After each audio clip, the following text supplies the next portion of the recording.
Well, I was just about to say give it up for Brenda because she's the Barbie to my Oppenheimer. Yeah, I dressed up specifically for that joke. I love it. So how are we all tonight? Is the prime rib sitting well, done right? I saw the gentleman who cooked it run away quickly, so I'm not so sure about that. Okay, I'm performing exclusively to her. I guess she's the only one laughing at me. But before I disappoint you further, I'm going to go ahead and do a survey. Who here is from Seattle, but broader-wise, Washington? Okay, cool. I know who to avoid in the parking lot. You see, I didn't want to make Seattle jokes today, but y'all left me no choice. Because while I love Seattle, y'all are a really weird city. I mean, who else could convince tourists to drive from hours away, to spend days finding parking, all to look at a gun wall? It's freaking weird. I have never experienced something quite like that in my life. But I have an idea of how that entire situation went down, how the gun wall came to be. And I'd like to share that with you today. You see, it's 1990, it's a beautiful time, and the owner of Pike Place, Mr. Pike of course, he's just yelling and ranting and raving in his office, talking about kids these days. They're so disrespectful with their gum and their shoes and their music and their TikToks. Wait, I'm sorry, that's a conversation I had with my dad earlier this week. But I think if you go ahead and replace TikTok with MTV, it stands. Yeah, but either way, he's just ranting and raving to his poor intern, Heichel. And Heichel is unpaid because, of course, it's the 1990s. And Heichel's just thinking, gosh, if this man doesn't stop yelling at me, I'm gonna quit. But my dad got me this job, so I have no choice. So I guess I'm gonna take my big, beefy business boy brain, and I am going to pitch like I have never pitched before. They're going to take me off the Mariners. Local jokes get local work, but not here, I guess. That is okay. But Heichel gives this great idea to his boss. He goes, boss, I think if we go ahead and we really advertise this, we make this gun wall look like the grungiest thing Seattle has to offer. People will come in from everywhere. It'll become big. And all Mr. Pike heard, because he was still high from his cocaine bender the night before, was big and cum, and he agreed immediately. Okay, we're not big on the ejaculation jokes. It's going to get worse from here. I'm actually from Nevada, in case you're wondering why I'm going to do a couple of dirty jokes later. It's not Vegas, unfortunately. I actually grew up in a small town called Elko that is significantly... You know Elko? I'm so sorry. Okay, so I'm now telling jokes exclusively for her. Oh, and apparently you too. Again, sorry, from this town. It's weird, I've never actually had anybody hear of Elko, so you guys are going to get this really well. And I was going to finish that up with saying that Elko is significantly less classy than Vegas, which is hard to believe, but who here has heard of truck nuts? Okay, so I love this. You all are classy people. I cannot wait to educate you on trailer trash. So what truck nuts are, they're these plastic testes that look like they were just plucked off of a Ken doll and draped over a trailer hitch. I'm not quite sure what they are for.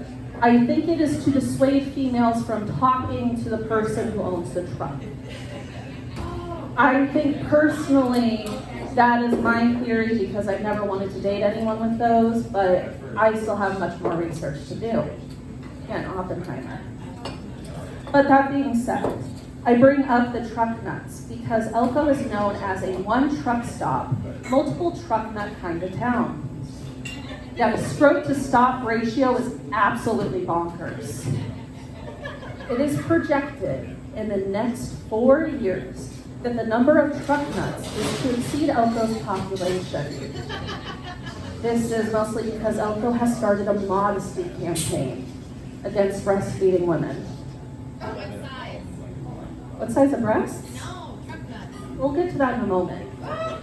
But yeah, so they started a campaign against breastfeeding women, but mothers, being clever as per usual, have determined that if you just kind of cover up your situation with truck nuts, people have the tendency to leave you alone. And it first started by like the mothers kind of balancing one on their chest and the other on their baby's forehead. But some moms wanted a little bit more coverage. So what they did instead was they took the truck nuts and started crocheting them into feeding blankets. Yeah, there's all sorts of sizes, shapes, colors. One's a little bit lopsided compared to the other. It's just absolutely beautiful. And on sunny days, when you're driving down the main street, you might be lucky enough to see a group of grandmothers just crocheting their hearts out while chain smoking cigarettes. It's honestly a beautiful, beautiful tradition. And you all say Middle America doesn't have culture. But I lived in Elko for 18 years. That is a very long time. So long, in fact, that when I could finally drive myself to school, the parking lot where I parked was the hospital I was born in. You know the one they tore down a year after I was born because they finally decided it had too much asbestos in it? Just small town dreams. But I kind of want to get back on the nut topic, if y'all don't mind, because I recently went through a breakup. Okay, no sympathy from the audience. I get it. I made a joke about your fish market. You're not going to let me fish for compliments. It's okay, it's okay. But I was kind of hoping that this breakup was going to be like super easy, but it got weird fast. Has anyone in the audience had a weird breakup that they want to share? Not even you, good hair? With a luscious name like that, many a suitors had to be with you. I was talking to your husband. Both of you have beautiful. Are you married? Okay, both of you have beautiful. Okay, cool. I'm an ordained minister, meet me in the back. But you both have beautiful hair. You've had to have people just crawling over you. Have either of you had a really weird breakup?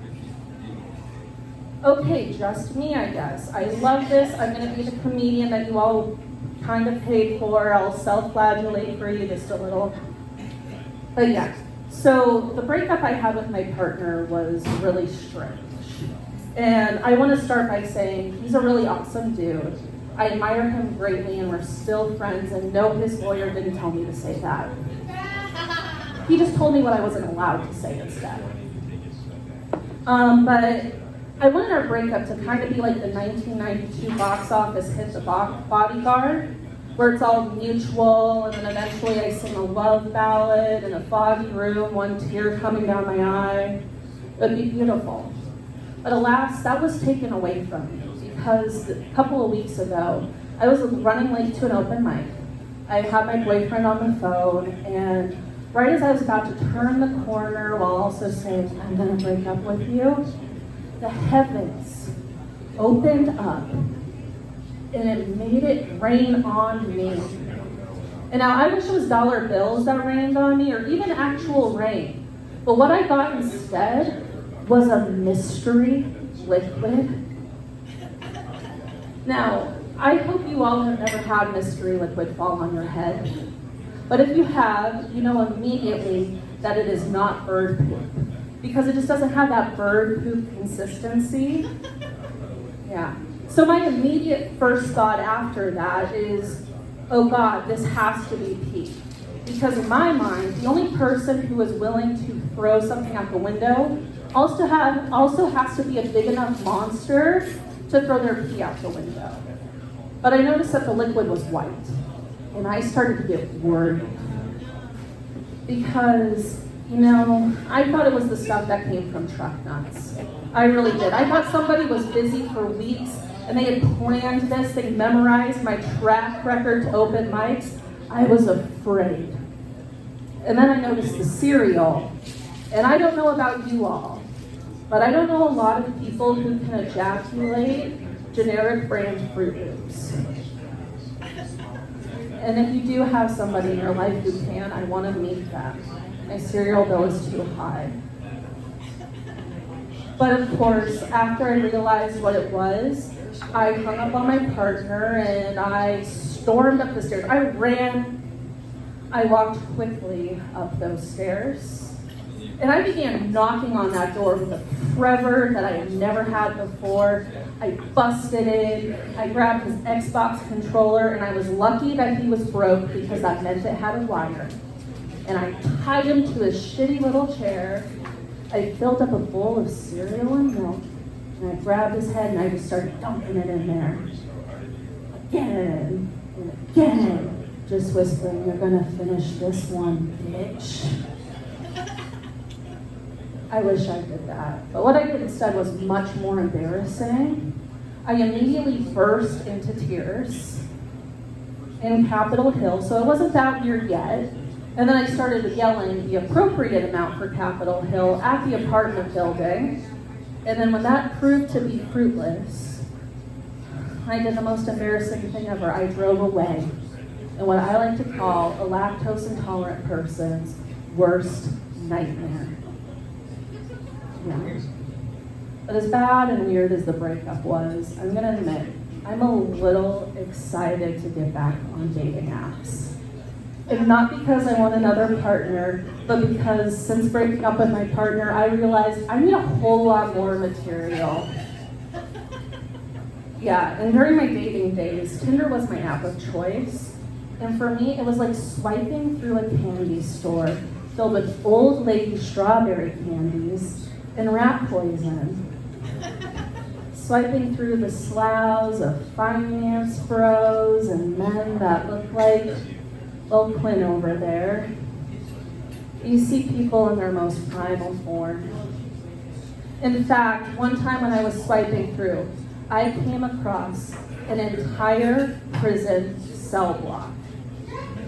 Yeah, I'm not kidding. It was primarily a profile of like the head dude. I think his name was like King Shiv or something. I don't know how it all works in prison, their hierarchy and everything. But King Shiv heavily advertised all of his cell block buddies and let us know that if we wanted to, we could contact them and maybe have a smoldering date in 5 to 10 years. Would you prefer life? Okay, I think the prime rib nappies are like settling. I think the beer is hitting perfectly. And you're getting tired of my shit, but you know what? I still have a few more minutes, so you're gonna listen to me and listen to me good. Because I know exactly what you all want to know. He did know why he was in prison. And I'm gonna start this set the way that I ended it with a question. What do you think he was in prison for? Like, this is high stakes, y'all. No one has ever got this right. I've performed this at least 10 times, and one of you all have to get it right. It's not domestic violence, but you're getting closer. I wish it was too many trick balls. That would be a little less horrifying. I'd maybe excited.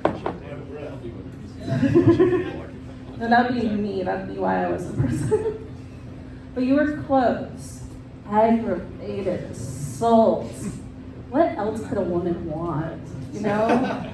Like, screw height, screw money. I want a man who has aggravated assault on his record. Yeah, I'm thinking after this breakup, I probably should have swiped right. It seems like I would have been able to keep him for much longer. But now I'm just gonna make my way off stage. You all have been an awesome, excellent audience.